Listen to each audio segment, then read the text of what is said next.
नमस्कार दोस्तों, स्वागत है आपका अपने चैनल एस्पिरेशन क्लासेस में। दिस इज़ पूजा वर्मा। दोस्तों, मंजिल उन्हीं को मिलती है जिनके सपनों में जान होती है। पंखों से कुछ नहीं होता, हौसलों से उड़ान होती है। तो चलिए दोस्तों, इसी मोटिवेशनल थीम के साथ हम आज का अपना ये वीडियो स्टार्ट करते हैं। दोस्तों, आप किसी भी प्रकार के एग्ज़ाम की तैयारी कर रहे हैं, उन सभी एग्ज़ाम के पॉइंट ऑफ व्यू से हमारा आज का ये वीडियो आपके लिए बहुत ही यूज़फुल रहने वाला। दोस्तों हमारे इस वीडियो को अंत तक ज़रूर देखें। कि दोस्तों 22 जून का डेली करंट अफेयर स्टार्ट करने से पहले हम आपको पहले 21 जून के करंट अफेयर का रिवीजन कराएंगे, क्योंकि दोस्तों रिवीजन करने से क्या होता है, हमें क्वेश्चन रिमेंबर रहते हैं। तो चलिए दोस्तों, जल्दी से हम कल के क्वेश्चंस का रिवीजन कर लेते हैं। तो कोलंबिया के नए राष्ट्रपति कौन बने हैं? कोलंबिया के नए राष्ट्रपति बने हैं गुस्तावो पेट्रो। कौन बने हैं कोलंबिया के नए राष्ट्रपति? Gustavo petro. आपने ये याद रखना है। क्वेश्चन नंबर 2, भारत का पहला डार्क स्काई रिजर्व कहाँ बनाया जाएगा? तो दोस्तों लद्दाख में भारत का पहला डार्क स्काई रिजर्व बनाया जाएगा। आपने ये याद रखना है। Question number 3, global renewable energy community द्वारा जारी रिन्यूएबल्स ग्लोबल स्टेटस रिपोर्ट 2022 के अनुसार नवीकरणीय ऊर्जा के मामले में भारत किस स्थान पर रहा है? तो दोस्तों तीसरे स्थान पर भारत रहा है ग्लोबल रिन्यूएबल एनर्जी कम्युनिटी द्वारा जारी रिपोर्ट के अनुसार। क्वेश्चन नंबर 4, विश्व शरणार्थी दिवस 2022 कब मनाया गया है? तो दोस्तों 20 जून को विश्व शरणार्थी दिवस 2022 मनाया गया है। आपने ये याद रखना है। क्वेश्चन नंबर 5, भारत के किस संस्थान को शिक्षा में सूचना और संचार प्रौद्योगिकी के उपयोग के लिए यूनेस्को द्वारा राजा अहमद बिन ईसा अल खलीफा पुरस्कार 2022 से सम्मानित किया गया है? तो दोस्तों इस प्रश्न का राइट आंसर हो जाएगा केंद्रीय शैक्षिक प्रौद्योगिकी संस्थान। किसने? केंद्रीय शैक्षिक प्रौद्योगिकी संस्थान के द्वारा ईसा अल खलीफा पुरस्कार 2022 से सम्मानित किया गया है। आपने ये याद रखना है। Question number 6, football tournament FIFA विश्व कप 2026 कहाँ आयोजित किया जाएगा? तो दोस्तों ये आयोजित किया जाएगा अमेरिका, मैक्सिको एवं कनाडा में। चलिए दोस्तों क्वेश्चन नंबर 7 देखते हैं। क्वेश्चन नंबर 7 में है, शंघाई सहयोग संगठन क्षेत्रीय आतंकवादी संरचना बैठक 2022 की मेजबानी किस देश ने की है? तो दोस्तों ये की है भारत देश ने। किसने की है? भारत देश ने इसकी मेजबानी की है। आपने ये याद रखना है। क्वेश्चन नंबर 8, भारत के जैवलिन थ्रोवर नीरज चोपड़ा ने कुओं तोड़ने गेम्स 2022 में कौन सा पदक जीता है? तो स्वर्ण पदक जीता है कुओं तोड़नो गेम्स 2022 में नीरज चोपड़ा ने, जो कि एक जैवलिन थ्रोवर हैं भारत के। क्वेश्चन नंबर 9, फ्रांस के पेरिस में आयोजित sky tracks world airport award 2022 में विश्व का सर्वश्रेष्ठ हवाई अड्डे का पुरस्कार किसने जीता है? तो दोस्तों ये जीता है हमद अंतर्राष्ट्रीय हवाई अड्डे ने, जो कि कहाँ सिचुएटेड है? कतर में सिचुएटेड है। क्वेश्चन नंबर 10, एकीकृत जल संसाधनों का प्रबंध करने के लिए हरियाणा राज्य सरकार ने किस देश के साथ समझौता ज्ञापन पर हस्ताक्षर किए हैं? तो दोस्तों हरियाणा की राज्य सरकार ने इजराइल देश के साथ समझौता ज्ञापन पर हस्ताक्षर किए हैं एकीकृत जल संसाधनों के प्रबंध करने के लिए। आपने ये याद रखना है। तो चलिए दोस्तों, हमारा रिवीजन यहीं पे समाप्त होता है। अब हम 22 जून के करंट अफेयर को विद एक्सप्लेनेशन पढ़ते हैं। क्वेश्चन नंबर 1, औद्योगिक उपयोग के लिए भारत के पहले 100 mld प्रतिदिन मिलियन लीटर क्षमता वाली विलवणीकरण संयंत्र का उद्घाटन कहाँ किया गया है? तो दोस्तों इस प्रश्न का राइट आंसर हो जाएगा ऑप्शन नंबर ए, गुजरात के दहेज नामक गांव में। कहाँ किया गया है? गुजरात के दहेज नामक गांव में इस संयंत्र का उद्घाटन किया गया है। आपने याद रखना। इंपॉर्टेंट पॉइंट्स हम अपने इस प्रश्न को और जानते हैं। गुजरात के मुख्यमंत्री कौन है दोस्तों? भूपेंद्र पटेल ने गुजरात के दहेज में औद्योगिक उपयोग के लिए भारत के पहले 100 mld यानी कि मिलियन लीटर प्रतिदिन क्षमता वाले विलवणीकरण संयंत्र का उद्घाटन किया है। इस संयंत्र का निर्माण लॉर्सन एंड टूब्रो और टैक्सन की संयुक्त उद्यम कंपनी ने किया है। इस संयंत्र के माध्यम से गुजरात के दहेज में उपभोगों को 100 mld उपचारित समुद्र जल पहुंचाया जाएगा। आपने ये याद रखना है। क्वेश्चन नंबर 2, निर्माण श्रमिकों के कौशल को बेहतर करने के लिए निपुण नामक अभिनव परियोजना किसने शुरू की है? तो दोस्तों हमारे इस प्रश्न का राइट आंसर हो जाएगा option number D, Hardeep Singh Puri ने इस परियोजना को शुरू किया है। आपने ये याद रखना है। इंपॉर्टेंट पॉइंट से अपने इस क्वेश्चन को और जानते हैं। तो केंद्रीय आवास और प्राकृतिक गैस मंत्री हरदीप सिंह पुरी ने निर्माण श्रमिकों के कौशल और बेहतर करने के लिए निपुण नामक अभिनव परियोजना को शुरू किया है। ये आवासन और शहरी कार्य मंत्रालय की एक पहल है। आपने ये भी याद रखना है। इसका मुख्य उद्देश्य 1 लाख से अधिक निर्माण श्रमिकों को नए कौशल और अप स्किलिंग कार्यक्रमों के माध्यम से पुरुष शिक्षित करना है, जिससे उन्हें विदेशों में काम करने के लिए अवसर मिल सके। आपने ये याद रखना है। Question number 3, formula 1 race Canada grand prix 2022 का खिताब किसने जीता है? तो इस प्रश्न का राइट आंसर हो जाएगा ऑप्शन नंबर सी, मैक्स वेरस्टेपेन ने इस खिताब को जीता है। इंपॉर्टेंट पॉइंट से क्वेश्चन को और जानते हैं। तो Max Verstappen Formula 1 race Canada grand prix 2022 का खिताब जीता है। ये 2022 फार्मूला 1 वर्ल्ड चैंपियनशिप का नवा दौर था। दोस्तों कौन सा दौर था? नवा दौर था।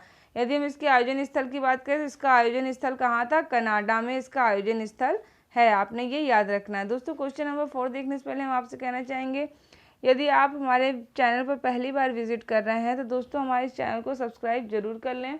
और दोस्तों अगर आपको हमारी वीडियो की क्वालिटी कंटेंट पसंद आ रहा हो तो हमारे वीडियो को लाइक जरूर करें, अपने दोस्तों में सेशन को हमारे शेयर कर सके ताकि ज़्यादा से ज़्यादा लोग हमारे इस वीडियो को देख सके। दोस्तों आपके एक लाइक शेयर एंड सब्सक्राइब से हमें बहुत मोटिवेशन मिलता है अपना अगला वीडियो लाने के लिए। तो दोस्तों अपना अगला प्रश्न देखते हैं। क्वेश्चन नंबर 4, 8वां अंतर्राष्ट्रीय योग दिवस 2022 कब मनाया गया है? तो दोस्तों ये मनाया गया है अभी हाल ही में 21 जून को। कब मनाया गया है? 21 जून को। आपने ये याद रखना है। इंपॉर्टेंट पॉइंट से क्वेश्चन को और जानते हैं। तो हर साल 21 जून को अंतर्राष्ट्रीय योग दिवस मनाया जाता है। इस दिवस को मनाने का मुख्य उद्देश्य लोगों में योग अभ्यास के प्रति जागरूक करना है। पहला अंतर्राष्ट्रीय योग दिवस 2015 में मनाया गया था, जिसका नेतृत्व दोस्तों भारत ने किया था। वर्ष 2022 की यदि हम थीम की बात करें तो वर्ष 2022 की थीम थी योगा फॉर ह्यूमैनिटी। क्या थी? Yoga for humanity. Question number 5 देखते हैं। क्वेश्चन नंबर 5 में है, भारत और बांग्लादेश के बीच संयुक्त सलाहकार आयोग के 7वें दौर की बैठक कहाँ आयोजित हुई है? तो दोस्तों ये आयोजित हुई है भारत में नई दिल्ली में आयोजित हुई है। आपने ये याद रखना है। इंपॉर्टेंट पॉइंट से अपने इस प्रश्न को और जानते हैं। तो भारत और बांग्लादेश के बीच संयुक्त सलाहकार आयोग के 7वें दौर की बैठक नई दिल्ली में आयोजित हुई है। इस बैठक में भारत और बांग्लादेश ने आर्टिफिशियल इंटेलिजेंस, साइबर सुरक्षा, स्टार्टअप और फिटनेस के क्षेत्रों में सहयोग विकसित करने के लिए अपनी रणनीति साझेदारी का विस्तार करने का निर्णय लिया है। और दोस्तों भारत की तरफ से इसकी अध्यक्षता कौन कर रहे हैं? एस जयशंकर, जो कि केंद्रीय विदेश मंत्री हैं। आपने ये याद रखना है। चलिए दोस्तों क्वेश्चन नंबर 6 देखते हैं। क्वेश्चन नंबर 6 में है, योग के विकास और संवर्धन में उत्कृष्ट योगदान के लिए प्रधानमंत्री योग पुरस्कार 2022 से किसे सम्मानित किया गया है? तो दोस्तों इस प्रश्न का राइट आंसर हो जाएगा ऑप्शन नंबर ई। दोस्तों यहाँ पे मार्क्स विनियस रोजो रॉड्रिग्स, जो कि कहाँ के हैं? ब्राज़ील के हैं। भिक्खु संघ सेना, जो कि कहाँ से रिलेटेड है? लेह लद्दाख के हैं। The Divine Life Society Uttarakhand की।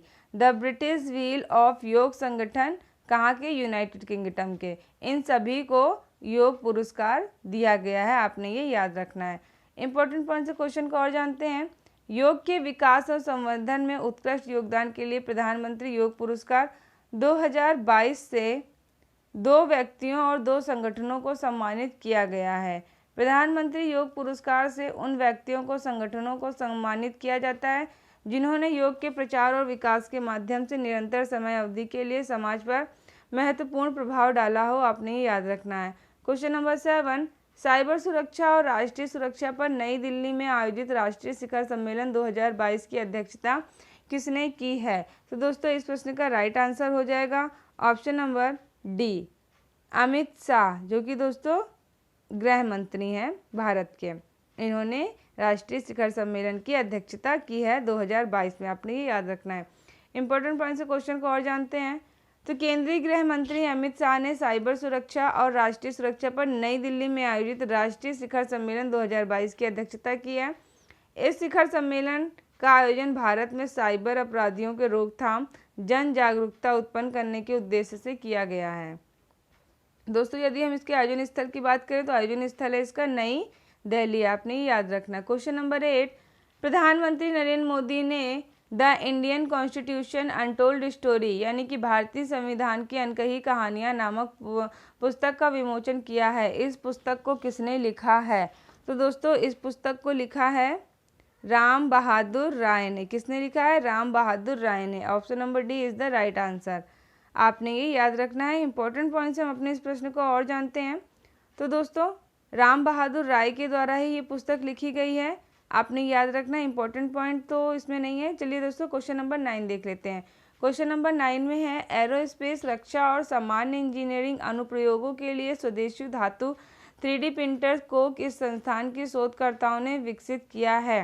किस संस्थान ने इसको विकसित किया है? दोस्तों इस प्रश्न का राइट आंसर हो जाएगा ऑप्शन नंबर ए, भारतीय प्रौद्योगिकी संस्थान IIT मद्रास, जो कि कहाँ का? जोधपुर का, आपने ये याद रखना है। इंपॉर्टेंट पॉइंट से क्वेश्चन को और जानते हैं। तो भारतीय प्रौद्योगिकी संस्थान जोधपुर के शोधकर्ताओं ने एरोस्पेस रक्षा और सामान्य इंजीनियरिंग अनुप्रयोगों के लिए स्वदेशी रूप से धातु 3D प्रिंटर विकसित किया। यह प्रिंटर डायरेक्ट डिपोजिशन तकनीकी पर आधारित है, आपने ये भी याद रखना है। इस परियोजना का मुख्य उद्देश्य मेटल 3D प्रिंटर की लागत को कम करना और व्यापक श्रेणी के उपयोगकर्ताओं को आकर्षित करना है। आपने दोस्तों ये इंपॉर्टेंट पॉइंट को याद रखना। क्वेश्चन नंबर 10, क्वेश्चन नंबर 10 में है प्रधानमंत्री नरेंद्र मोदी ने स्वतंत्रता सेनानियों के सम्मान में क्रांतिकारियों की गैलरी का उद्घाटन कहाँ किया है? तो दोस्तों इस प्रश्न का राइट आंसर हो जाएगा option number C, Mumbai Maharashtra में। कहाँ उद्घाटन किया गया है? मुंबई महाराष्ट्र में। इंपॉर्टेंट पॉइंट से क्वेश्चन को और जानते हैं। ये गैलरी प्रथम विश्व युद्ध के ब्रिटिश काल के 13 बैंकरों के भूमिगत नेटवर्क में सामने आई, जिसे अगस्त 2016 में तत्कालीन राज्यपाल श्री विद्यासागर राव के कार्यकाल के दौरान राजभवन परिसर में खोजा गया था। इस गैलरी में स्वतंत्रता सेनानियों नायकों की मूर्तियां, दुर्लभ होगा दोस्तों यहाँ पर, दुर्लभ तस्वीरें, आदिवासी क्रांतिकारियों के विवरण को दर्शाया गया है। आपने दोस्तों ये याद रखना है। इस तरह से दोस्तों हमारे आज के ये वीडियो का एक बहुत ही बेहतरीन पार्ट अब यहाँ से स्टार्ट होता है, जो कि दोस्तों 22 जून के अन्य महत्वपूर्ण प्रश्न हैं, जो कि हम आपके लिए 1 लाइनर के फॉर्म में लेकर के आते हैं। तो चलिए दोस्तों इन्हें भी हम लोग जल्दी से रीड कर लेते हैं। पहला है इसमें कि किस संस्थान के शोधकर्ताओं ने चुंबकीय क्षेत्र की तस्वीर लेने के लिए क्वांटम डायमंड माइक्रोस्पेस का निर्माण किया है? तो भारतीय प्रौद्योगिकी संस्थान मुंबई और भारतीय प्रौद्योगिकी संस्थान खड़गपुर ने, इन दोनों ने ही मिलकर चुंबकीय क्षेत्र की तस्वीर लेने के लिए क्वांटम डायमंड माइक्रोस्पेस का निर्माण किया है, आपने ये याद रखना है। क्वेश्चन नंबर 12, क्वेश्चन नंबर 12 में है दोस्तों, वेट एक मिनट, क्वेश्चन नंबर 12 में है विद्युत उपकरण कंपनी ल्यूमिनस पावर टेक्नोलॉजी 3 नई MD और CEO कौन बनी है? दोस्तों इस प्रश्न का राइट आंसर हो जाएगा प्रीति बजाज। विद्युत उपकरण कंपनी ल्यूमिनस पावर टेक्नोलॉजी की MD और CEO बनी है, आपने ये याद रखना। क्वेश्चन नंबर 13, किस देश में स्थित खुश्कगुल झील राष्ट्रीय उद्यान को यूनेस्को द्वारा बायोस्फीयर रिजर्व के विश्व नेटवर्क में जोड़ा गया है? तो दोस्तों मंगोलिया देश में स्थित खुश्कगुल झील, आपको झील का नाम याद रखना है। राष्ट्रीय उद्यान को यूनेस्को द्वारा बायोस्फीयर रिजर्व के विश्व नेटवर्क क्षेत्र में जोड़ा गया है, आपने ये याद रखना। क्वेश्चन नंबर 14, अंतर्राष्ट्रीय संक्रांति उत्सव दिवस 2022 कब मनाया गया है? तो ये मनाया गया है दोस्तों 21 जून को, आपने ये भी याद रखना है। क्वेश्चन नंबर 15, भारतीय तटरक्षक बल की पूर्वी क्षेत्र शाखा में नए उन्नत हल्के हेलीकॉप्टर 840 स्क्वाड्रन ALH MK3 को शामिल किया गया। इस विमान का निर्माण किस कंपनी ने किया है? इस विमान का निर्माण किया Hindustan aeronautics limited HL Bengaluru के द्वारा, आपने ये याद रखना है। तो दोस्तों इस तरह से हमारे आज की वीडियो में हमने क्या पढ़ा? 20 जून 2022 से रिलेटेड करंट अफेयर का रिवीजन किया। फिर दोस्तों 21 जून 2022 रिलेटेड करंट अफेयर को विद एक्सप्लेनेशन हमने रीड किया। फिर हम 5 वन लाइनर क्वेश्चन भी आपके लिए लेकर के आए। तो दोस्तों इस तरह से हमारा आज का वीडियो यहीं पर समाप्त होता है। आई होप सो आपको हमारा ये वीडियो पसंद आया होगा। तो दोस्तों हमारी इस वीडियो को लाइक शेयर एंड सब्सक्राइब अवश्य करें। तो चलिए मिलते हैं आपसे अपने अगले वीडियो में, तब तक के लिए थैंक यू।